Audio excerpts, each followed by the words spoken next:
नमस्कार, मैं सीमा देवी शमशेर बहादुर सक्सेना कॉलेज रोहतक के इस पेज पर आप सभी का स्वागत करती हूँ। इस लेक्चर सीरीज़ को आगे बढ़ाते हुए आज मैं डिस्कस करूँगी यूनियन एग्जीक्यूटिव के बारे में। तो आर्टिकल 52 से 78 तक और article 123 is related to union executive. तो फर्स्ट पॉइंट है हमारा parliamentary form of government. India में जो है पार्लियामेंट्री फॉर्म ऑफ गवर्नमेंट है, और जैसे कि अमेरिका में जो है प्रेसिडेंशियल टाइप ऑफ गवर्नमेंट है, तो इस तरीके की जो है गवर्नमेंट हमारे इंडिया में नहीं है। हमारे इंडिया में है जो पार्लियामेंट्री टाइप ऑफ गवर्नमेंट है। तो जो है एग्जीक्यूटिव पावर है किस में वेस्ट करती है according to constitution? President of India में वेस्ट करती है। लेकिन रियलिटी में देखा जाए तो एग्जीक्यूटिव पावर किस में वेस्ट करती है? काउंसिल ऑफ मिनिस्टर्स में वेस्ट करती है। और काउंसिल ऑफ मिनिस्टर्स के हेड कौन है? प्राइम मिनिस्टर ऑफ इंडिया है। तो काउंसिल ऑफ मिनिस्टर हैं जो रिस्पॉन्सिबल होते हैं हाउस ऑफ पीपल के लिए। और जो है एग्जीक्यूटिव पावर जो है रियलिटी में जो है किस में वेस्ट करती है? काउंसिल ऑफ मिनिस्टर्स में, जिसके हेड होते हैं प्राइम मिनिस्टर ऑफ इंडिया। तो उनका इलेक्शन जो है डायरेक्ट पीपल्स के द्वारा किया जाता है। तो नेक्स्ट पॉइंट है हमारा प्रेसिडेंट। आर्टिकल 52 कहता है कि there shall be a president of India, he will be head of the state. तो 52 के अकॉर्डिंग क्या है, इंडिया में जो है एक प्रेसिडेंट होते हैं जो क्या माने जाते हैं? हेड ऑफ स्टेट होते हैं, और इन्हें हम इंडियन रिपब्लिक के हेड भी कहते हैं। जो एग्जीक्यूटिव पावर्स हैं वो डायरेक्टली खुद यूज कर सकते हैं, और जो ऑफिसर सुबॉर्डिनेट होते हैं वो अपनी एग्जीक्यूटिव पावर को उनको भी डेलीगेट कर सकते हैं। तो यहाँ पे ऑफिसर सुबॉर्डिनेट टू हिम का क्या मतलब है? ऑफिसर सुबॉर्डिनेट टू हिम का मतलब है minister also included in this. Minister भी इसमें इंक्लूडेड होते हैं, तो वो मिनिस्टर्स को भी अपनी जो है एग्जीक्यूटिव पावर को डेलीगेट कर सकते हैं। जो एग्जीक्यूटिव पावर्स है प्रेसिडेंट की, वो क्या है? को एक्सटेंसिव है legislative powers of the union. जिन जिन मैटर्स पे लेजिस्लेटिव पावर को यूज किया जाता है, को एक्सटेंसिव से आप क्या समझते हो? जिन जिन मैटर पे जो है लेजिस्लेटिव पावर को यूज किया जाता है उन्हीं मैटर पर जो है यूनियन को उन लोगों को एग्जीक्यूट करने का राइट होता है। तो इस तरीके से जो है सह विस्तार है एग्जीक्यूटिव पावर्स का और जो है लेजिस्लेटिव पावर का। तो नेक्स्ट पॉइंट है क्वालिफिकेशंस। क्वालिफिकेशंस क्या होंगी प्रेसिडेंट के इलेक्शन के लिए? जो है he must B a citizen of India, Bharat का नागरिक होना जरूरी होता है, और उन्होंने जो है 35 ईयर्स की जो है एज कंप्लीट करनी जरूरी होती है। और नेक्स्ट पॉइंट क्या है? He must be qualified for the election as a member of the house of the people. House of people के मेंबर के इलेक्शन के लिए क्वालिफाइड होना जरूरी होता है। He must not hold any office of the profit. कोई भी ऑफिस ऑफ प्रॉफिट उन्होंने हेल्ड नहीं कर रखा हो, सेंट्रल गवर्नमेंट के अंदर, स्टेट गवर्नमेंट के अंडर, या फिर लोकल और अदर अथॉरिटी के अंडर कोई भी ऑफिस ऑफ प्रॉफिट उन्होंने हेल्ड नहीं कर रखा हो। नेक्स्ट पॉइंट है conditions for the election of the president. वो प्रेसिडेंट के इलेक्शन के लिए क्या क्या कंडीशन होनी चाहिए? वो किसी भी पार्लियामेंट जो हाउस होते हैं जैसे राज्यसभा, लोकसभा, उसका मेंबर नहीं होना चाहिए, या फिर कोई लेजिस्लेटिव असेंबली है किसी भी स्टेट की उसका भी मेंबर नहीं होना चाहिए। अगर जिस दिन से जैसे प्रेसिडेंट इलेक्ट हुए हैं उस दिन से क्या मान लेते हैं कि उन्होंने सीट जो है वैकेंट कर दी है, उनको सीट वैकेंट करनी पड़ती है जिस दिन से वो अपने ऑफिस में एंटर करते हैं as a president of India. जैसे प्रेसिडेंट ऑफ इंडिया के तौर पर वो एंटर करते हैं ऑफिस में, उसी दिन से हम मान लेते हैं कि उन्होंने जो है अपनी सीट जो है वैकेंट कर दी है। फिर salaries and allowances of the president of India. Salary क्या होगी? क्या है? पहले जो ओरिजिनली जो है प्रेसिडेंट की सैलरी थी 50,000, फिर उसके बाद हुई 1,50,000 रुपीज़। एट प्रेजेंट जो है सैलरी है प्रेसिडेंट की 5 लाख रुपीज़। और अलाउंसेज जो है residence, official residence free of rent मिलता है, और भी सारे अलाउंसेज मिलते हैं जैसे कि मेडिकल फैसिलिटीज़ हैं, टेलीफोन फैसिलिटीज़ हैं, गाड़ी की फैसिलिटीज़ हैं। तो सब जो है उनको क्या मिलता है? फ्री ऑफ कॉस्ट मिलता है, फ्री ऑफ रेंट मिलता है। तो नेक्स्ट पॉइंट है हमारा election of the president. Election of president कैसे होता है? प्रेसिडेंट का इलेक्शन कौन करते हैं? दोनों हाउसेज के जो मेंबर्स होते हैं, पार्लियामेंट के दोनों हाउसेज के मेंबर्स होते हैं, वो इलेक्ट करते हैं। और साथ में कौन होते हैं? Legislative assemblies of the state जो होती हैं, उनके जो मेंबर्स होते हैं, वो जो है प्रेसिडेंट को क्या करते हैं? इलेक्ट करते हैं। और सिस्टम क्या होता है? System of the proportional representation bye means of the single transferable vote, bye means of single transferable vote. इस तरीके से जो प्रेसिडेंट का इलेक्शन किया जाता है। तो मोड ऑफ वोटिंग क्या होगा? मोड ऑफ वोटिंग को मैं एक एग्जांपल से आपको बताती हूँ। मान लीजिए 15,000 टोटल वोट्स हैं, तो 15,000 वोट्स के द्वारा हम प्रेसिडेंट का इलेक्शन कैसे करेंगे?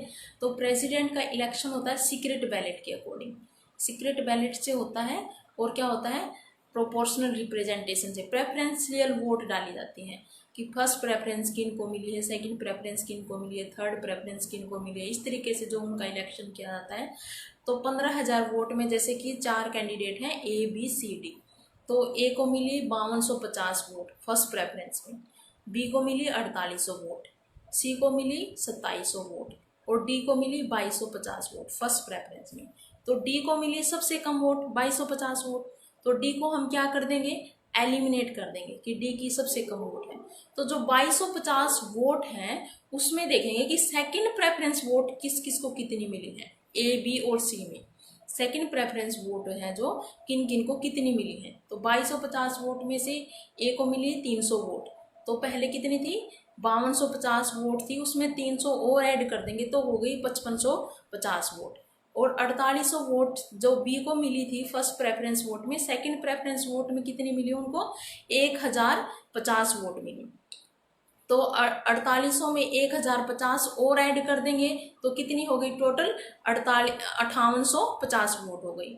और सी को मिली थी 2700 वोट, 2700 वोट में जो है हमने ऐड की 900 वोट, क्योंकि सेकंड प्रेफरेंस में सी को 900 वोट मिली थी। तो 2700 में 900 और ऐड कर देंगे तो टोटल कितनी हो गई? 3600 वोट हो गई। तो ए की कितनी हो गई? 5550 वोट, बी की हो गई 5850 वोट, सी की हो गई 3600 वोट सेकंड प्रेफरेंस के ऐड करने के बाद। तो अब 3600 वोट जो सी की है वो सबसे कम है, तो सी को हम क्या कर देंगे? एलिमिनेट कर देंगे। तो बचे ए और बी। अब 3600 वोट में देखेंगे कि थर्ड प्रेफरेंस वोट किस किस को मिली है। थर्ड प्रेफरेंस वोट जो है 3600 वोट में से किस किस को कितनी मिली है? तो ए को मिली 1700 वोट और बी को मिली 1900 वोट। तो इस तरीके से 5550 में हम 1700 और ऐड करेंगे तो कितने हो गए? 7250 हो गए। और जो है 5850 में और ऐड करेंगे हम 1900 वोट, तो कितने हो गए? 7750 हो गए। तो ए की कितनी वोट हुई? 7250 हुई और बी की कितनी वोट हुई? 7750 हुई। तो बी की वोट सबसे ज्यादा हुई 7750। तो इस तरीके से जो है क्या कौन इलेक्ट हुए प्रेसिडेंट ऑफ इंडिया? जो है बी इलेक्ट हुए प्रेसिडेंट ऑफ इंडिया के, जिनकी वोट जो है सबसे ज्यादा थी। और अगर हम वोट निकालने हैं, जैसे 15,000 वोट, आप सोचेंगे कैसे कैलकुलेट की 15,000 वोट कैसे कैलकुलेट की? तो मैं बताती हूँ। जैसे कि हरियाणा की हम पॉपुलेशन देख लेते हैं, सपोज कर लेते हैं 90 lakhs है और टोटल जो है लेजिस्लेटिव असेंबली की जो सीट कितनी होती है? 90 होती है। 90 है जो सीट लेजिस्लेटिव असेंबली की है हरियाणा की। तो जो भी टोटल पॉपुलेशन है उस अपॉन 90 और डिवाइडेड बाय 1000, तो जो भी आंसर आता है उसको हम 90 से फिर मल्टीप्लाई कर देते हैं। तो इस तरीके से हर हाउस की जो है वोट का कैलकुलेशन किया जाता है। जो टोटल वोट्स हैं फिर काउंट की जाती है, उसके बाद ऐसे हम मैंने जो मोड ऑफ वोटिंग बताया है उसके अकॉर्डिंग जो है वोट जो है डाली जाती हैं और इस तरीके से प्रेसिडेंट का इलेक्शन किया जाता है। तो नेक्स्ट पॉइंट है dispute regarding the election of president. अगर प्रेसिडेंट के इलेक्शन से रिगार्डिंग कोई डिस्प्यूट है तो कौन सॉल्व करेगा? तो डिस्प्यूट है अगर प्रेसिडेंट के इलेक्शन से रिलेटेड तो सुप्रीम कोर्ट में जाएगा डिस्प्यूट, और जो भी सुप्रीम कोर्ट डिसीजन देगा वो डिसीजन क्या माना जाएगा? फाइनल डिसीजन माना जाएगा। नेक्स्ट है ओथ बाय प्रेसिडेंट। ओथ किसके सामने लेंगे प्रेसिडेंट ऑफ इंडिया? ओथ लेंगे किसके सामने लेंगे? चीफ जस्टिस ऑफ इंडिया के सामने लेंगे। अगर बाय चांस किसी रीजन से chief justice of India absent रहते हैं तो सीनियर मोस्ट जज होता है जो सुप्रीम कोर्ट का, उनके सामने जो है प्रेसिडेंट जो है ओथ लेते हैं। नेक्स्ट है term of office of the president of India. कितना टाइम पीरियड होता है प्रेसिडेंट ऑफ इंडिया का? 5 ईयर होता है। जैसे ही वो ऑफिस में एंटर करते हैं उस दिन से 5 साल तक का कार्यकाल होता है प्रेसिडेंट ऑफ इंडिया का।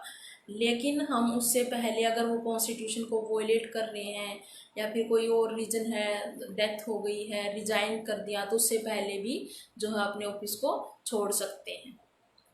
नेक्स्ट पॉइंट है हमारा impeachment of president of India.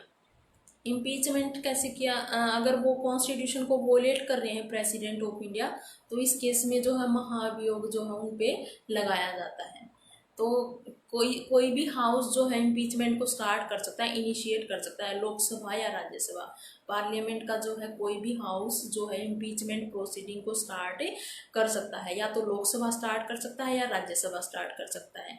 तो अगर लोकसभा ने स्टार्ट की है तो सबसे पहले 14 दिन पहले क्या एक प्रपोजल देना पड़ता है, लोकसभा में प्रपोजल देना पड़ता है कि जो है हम उनके अगेंस्ट में, प्रेसिडेंट के अगेंस्ट में जो है इम्पीचमेंट प्रोसीडिंग स्टार्ट कर रहे हैं। इस तरीके से जो 1/4 मेंबर होते हैं टोटल मेंबरशिप ऑफ लोकसभा के, उनके साइन होने जरूरी होते हैं। तो उसके बाद जैसे कि ये प्रपोजल पेश किया जाता है, रिजोल्यूशन पेश किया जाता है लोकसभा में, उसके बाद not less than 2/3 member of the Lok Sabha, तो कम 2/3 मेंबर से कम नहीं होने चाहिए जो इस रिजोल्यूशन को पास करेंगे। तो जैसे ही ये रिजोल्यूशन पास होता है फिर कहाँ पे पहुंच जाता है, राज्यसभा में पहुंच जाता है। राज्यसभा जो है फिर इन्वेस्टिगेट करती है राज्यसभा, और उसमें प्रेसिडेंट को प्रेजेंट होने का राइट होता है, खुद को रिप्रेजेंट करने का राइट होता है।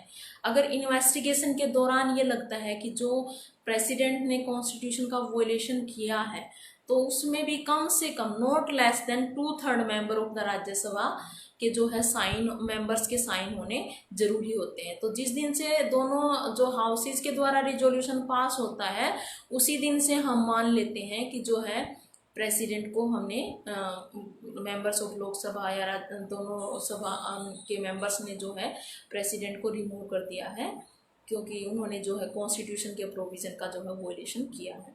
तो जिस दिन से रिजोल्यूशन पास होता है उसी दिन से उनको अपना ऑफिस से छोड़ना पड़ता है। तो नेक्स्ट है protection to the president of India. Protection क्या दिए गए हैं प्रेसिडेंट ऑफ इंडिया को, क्या क्या प्रोटेक्शन दिए गए हैं। तो प्रोटेक्शन, फर्स्ट प्रोटेक्शन है कि जो भी पावर्स यूज की जाएंगी प्रेसिडेंट ऑफ इंडिया के द्वारा, जो भी पावर्स, ड्यूटीज जो भी परफॉर्म की जाएंगी, उन पावर्स को यूज करने के बाद वो किसी भी कोर्ट में आंसरेबल नहीं है कि मैंने इस बेस पे अपनी पावर यूज की है, इस रेफरेंस से अपनी पावर यूज की है। तो इस तरीके से वो किसी भी कोर्ट में आंसरेबल नहीं है। सेकंड पॉइंट है कोई भी क्रिमिनल प्रोसीडिंग है जो उनके अगेंस्ट में इंस्टीट्यूट या इनिशिएट या कंटिन्यू नहीं कर सकते during the term of his office, उसके उनके ऑफिस के दौरान जो है हम कोई भी क्रिमिनल प्रोसीडिंग उनके अगेंस्ट में जो है कंटिन्यू या इनिशिएट नहीं कर सकते, इंस्टीट्यूट नहीं कर सकते। अगर उन्हें कोई भी सेंटेंस या इम्प्रिजनमेंट हम नहीं दे सकते during the term of his office, उनके कार्यकाल के दौरान हमें उन्हें कोई भी सेंटेंस नहीं दे सकते। तो और फोर्थ जो प्रोटेक्शन है, अगर कोई पर्सन जो है पर्सनली रिलीफ लेना चाहता है इन सिविल केसेस में, पर्सनली रिलीफ चाहता है प्रेसिडेंट के अगेंस्ट में कोई सिविल केस में, तो कम से कम 2 महीने पहले उन्हें प्रेसिडेंट को रिटर्न में नोटिस देना पड़ेगा। और उस नोटिस में क्या होगा, नेचर ऑफ केस, किस नेचर का केस है, क्या रिलीफ चाहते हैं, क्या नाम है उस पर्सन का, रेजिडेंस कहाँ पे है, ऑल मैटर्स को जो है उसमें जो है रिटर्न में देना पड़ेगा प्रेसिडेंट को। तो उसके बाद हम सिविल प्रोसीडिंग उनके अगेंस्ट में जो है शुरू कर सकते हैं। तो ये आर्टिकल 361 में प्रोटेक्शन दे रखे हैं प्रेसिडेंट ऑफ इंडिया की। फिर है time for filling the casual vacancy और after the expiry of the time of the president. अगर टाइम पीरियड जो है एक्सपायर हो गया है प्रेसिडेंट ऑफ इंडिया का, तो उससे पहले ही इलेक्शन कंप्लीट करने बहुत ज़रूरी होते हैं, उससे पहले ही इलेक्शन होना ज़रूरी होता है। लेकिन अगर बाय चांस जैसे कि रिजाइन कर दिया है प्रेसिडेंट ऑफ इंडिया ने, डेथ हो गई है या फिर इम्पीचमेंट प्रोसीडिंग हो गई है, तो उस केस में तो हम उससे पहले इलेक्शन नहीं कर सकते, क्योंकि एट ए टाइम जो डिसीजन लिया जाता है तो उससे पहले इलेक्शन करना जो है पॉसिबल नहीं हो पाता है। तो उस केस में जो है जैसे ही प्रेसिडेंट ऑफ इंडिया के ऑफिस जो है खाली होता है, उस दिन से 6 महीने तक जो है 6 महीने तक का टाइम पीरियड होता है कि 6 महीने तक के टाइम पीरियड के दौरान जो है हमें इलेक्शन कंप्लीट करने होते हैं, इलेक्शन जो है करवाने होते हैं, प्रेसिडेंट का इलेक्शन करना होता है। तो इस तरीके से जो है उनकी ये कैजुअल वैकेंसी जो है फुलफिल की जाती है। फिर नेक्स्ट पॉइंट है powers of president of India. Powers क्या क्या है प्रेसिडेंट ऑफ इंडिया की? Executive powers. एग्जीक्यूटिव पावर्स हैं जो आर्टिकल 77 में मेंशन कर रखी हैं। प्रेसिडेंट ऑफ इंडिया की जो है बहुत सारी एग्जीक्यूटिव पावर्स हैं, जैसे कि वो प्राइम मिनिस्टर को अपॉइंट कर सकते हैं, जो है काउंसिल ऑफ मिनिस्टर्स को अपॉइंट करते हैं किसकी एड और एडवाइस से? प्राइम मिनिस्टर की एड ऑफ एडवाइस से वो जो है काउंसिल ऑफ मिनिस्टर को अपॉइंट करते हैं। अटॉर्नी जनरल को अपॉइंट करते हैं, और क्या ऑडिटर जनरल को अपॉइंट करते हैं, कंट्रोलर एंड ऑडिटर जनरल को अपॉइंट करते हैं, chief justice of supreme court को अपॉइंट करते हैं, chief justice of high court को अपॉइंट करते हैं, अदर जजेज of supreme court and high court को अपॉइंट करते हैं, members and chairman of public service commission है जो उनको अपॉइंट करते हैं, और जो स्पेशल ऑफिसर हैं शेड्यूल एरिया के उनको अपॉइंट करते हैं, या फिर कमीशन है to investigate the schedule caste and schedule tribes, उन कमीशन को अपॉइंट करते हैं। Commission to investigate the backward classes उनको अपॉइंट करते हैं। Special officer of the linguistic minorities उनको अपॉइंट करते हैं। तो ये सारी क्या है? प्रेसिडेंट की एग्जीक्यूटिव पावर्स हैं। फिर नेक्स्ट है मिलिट्री पावर। जो है प्रेसिडेंट ऑफ इंडिया क्या है? Supreme commander of defence forces. President of India जो है सुप्रीम कमांडर हैं डिफेंस फोर्सेज के। वो जो है वार और पीस को डिक्लेयर कर सकते हैं, लेकिन जो ये पावर यूज की जाती है वॉर और पीस को डिक्लेयर करने की, ये जो है डिस्क्रेशनरी पावर नहीं है, ये लॉ के अकॉर्डिंग होने चाहिए। जो पार्लियामेंट लॉ बनाती है उनके अकॉर्डिंग जो है जो पावर यूज की जाती है प्रेसिडेंट के द्वारा उन लॉ के अकॉर्डिंग होती है, जैसे रेगुलेटेड बाई लॉ। इसका मतलब क्या है कि जो प्रेसिडेंट पावर यूज करते हैं वो रेगुलेटेड बाई लॉ होती है। नेक्स्ट पॉइंट है हमारा डिप्लोमेटिक पावर। डिप्लोमेटिक पावर क्या है प्रेसिडेंट की? जो है एम्बेसडर्स को प्रेसिडेंट जो है अपने इंडिया से जो है दूसरे कंट्री में भेज सकते हैं, दूसरे कंट्री से एम्बेसडर्स को जो है रिसीव कर सकते हैं। तो ये डिप्लोमेटिक पावर्स हैं प्रेसिडेंट की। फिर है लेजिस्लेटिव पावर। लेजिस्लेटिव पावर क्या है? दोनों हाउसेस को जो है सम्मन भेज सकते हैं। अगर किसी सिचुएशन में डेडलॉक हो जाता है, दोनों हाउसेस जैसे बिल भेजा गया है एक हाउस के पास, एक हाउस ने पास कर दिया है, दूसरा हाउस उसे पास नहीं कर रहा है, तो उस सिचुएशन में क्या हो जाता है? डेडलॉक हो जाता है। तो इस कंडीशन में ज्वाइंट सेशन को बुला सकते हैं जो है प्रेसिडेंट ऑफ इंडिया, दोनों हाउसेज को बुला सकते हैं। और लोकसभा को क्या कर सकते हैं?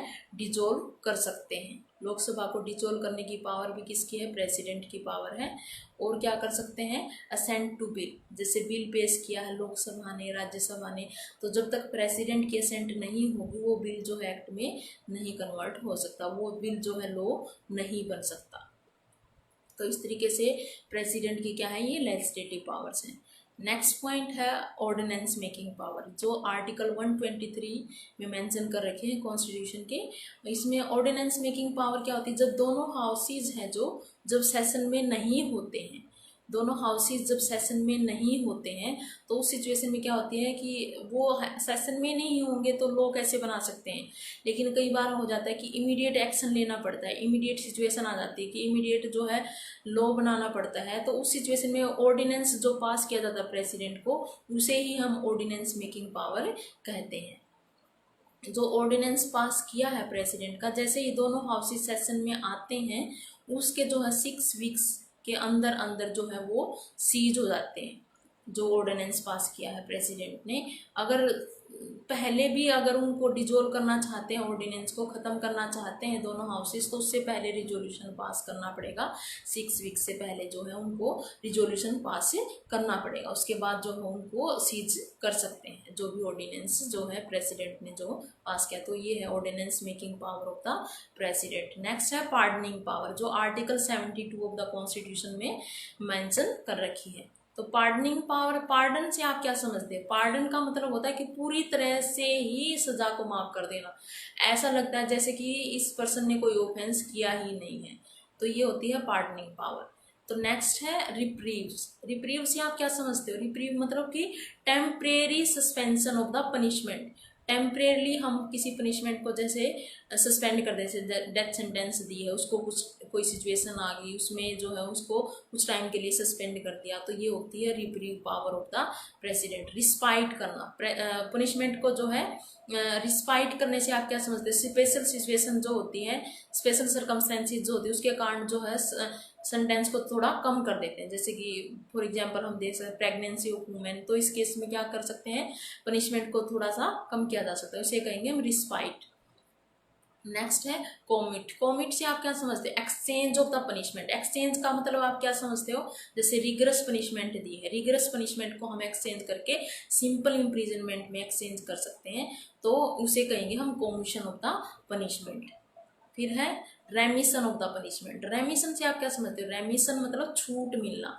पनिशमेंट जैसे 1 साल की सज़ा मिली है उसको कम करके 6 महीने की सज़ा कर देना, तो उसे कहेंगे रेमिशन of the punishment.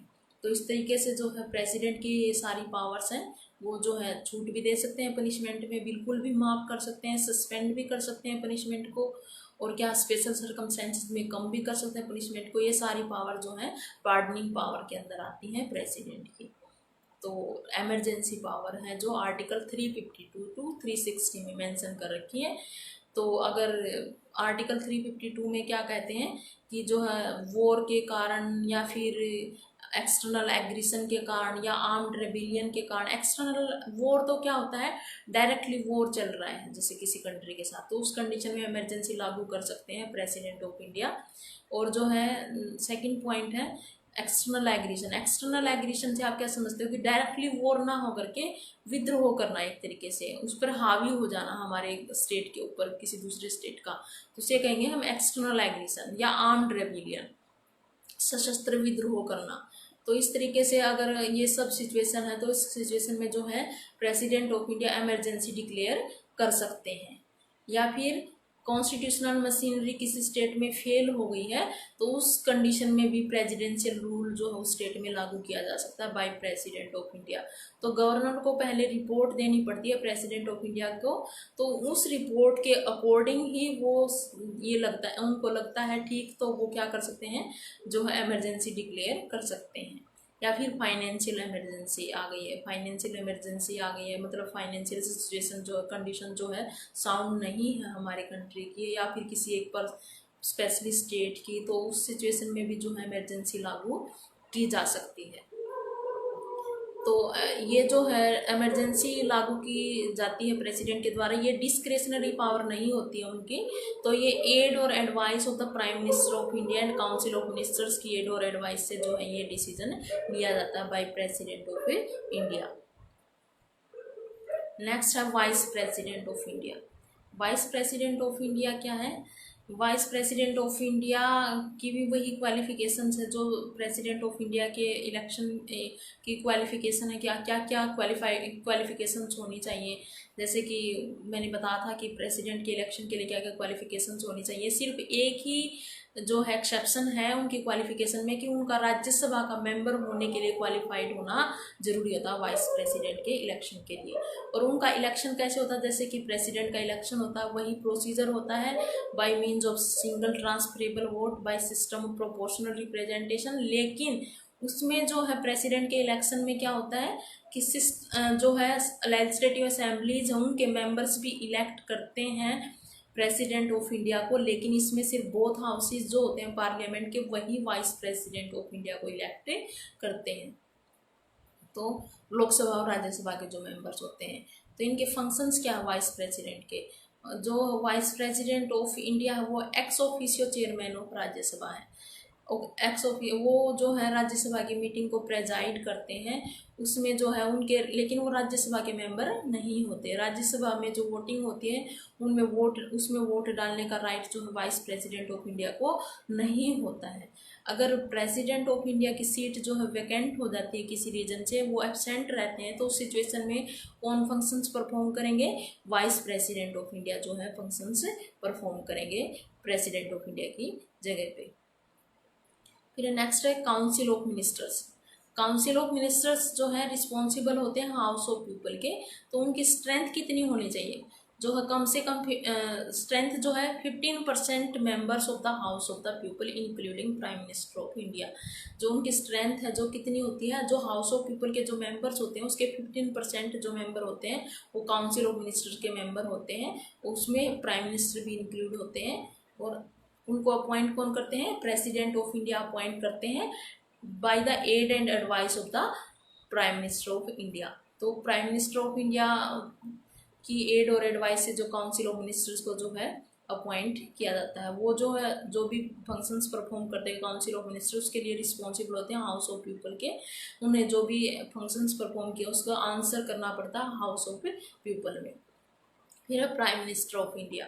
Prime minister of India जो है, जैसे हाउस ऑफ पीपल है उसका इलेक्शन हुआ डायरेक्टली पीपल्स के द्वारा, तो जिसको भी मेजोरिटी वोट मिली है उनके जो लीडर जो होते हैं वो होते हैं प्राइम मिनिस्टर ऑफ इंडिया। तो वो वैसे इलेक्ट किनके द्वारा किए जाते हैं, प्रेसिडेंट ऑफ इंडिया के द्वारा इलेक्ट किए जाते हैं। फिर है attorney general of India. Attorney general of India है जो वो होते हैं लीगल एडवाइस देते हैं गवर्नमेंट ऑफ इंडिया को। लीगल एडवाइस अगर किसी भी मैटर पे जो है लीगल एडवाइस चाहिए होती है तो उस पर जो लीगल एडवाइस जो दी जाती है वो अटॉर्नी जनरल ऑफ इंडिया के द्वारा दी जाती है। किसके द्वारा अपॉइंट किए जाते हैं, बाय प्रेसिडेंट ऑफ इंडिया के द्वारा अपॉइंट किए जाते हैं। वो अपने ऑफिस को कब तक होल्ड कर सकते हैं, by pleasure of the president of India. जब तक प्रेसिडेंट उनके काम से खुश है तब तक वो अपने ऑफिस को होल्ड कर सकते हैं, अदरवाइज उनको रिमूव किया जा सकता है by president of India. Attorney general of India जो है वो जो है जो भी कोई मैटर है अगर सुप्रीम कोर्ट में चला गया है, किसका मैटर है, गवर्नमेंट ऑफ इंडिया का मैटर है, तो वो उसको रिप्रेजेंट कौन करते हैं, अटॉर्नी जनरल ऑफ इंडिया जो उस मैटर को जो है रिप्रेजेंट करते हैं। अगर गवर्नमेंट ऑफ इंडिया को किसी मैटर पे एडवाइस चाहिए होती है तो प्रेसिडेंट ऑफ इंडिया उस मैटर को जो है अटॉर्नी जनरल के पास भेजते हैं और अटॉर्नी जनरल ऑफ इंडिया उन पर एडवाइस देते हैं। तो इस तरीके से अटॉर्नी जनरल ऑफ इंडिया के जो है ये फंक्शंस परफॉर्म किए जाते हैं उनके द्वारा। तो आज के लिए इतना ही था। Thank you so much.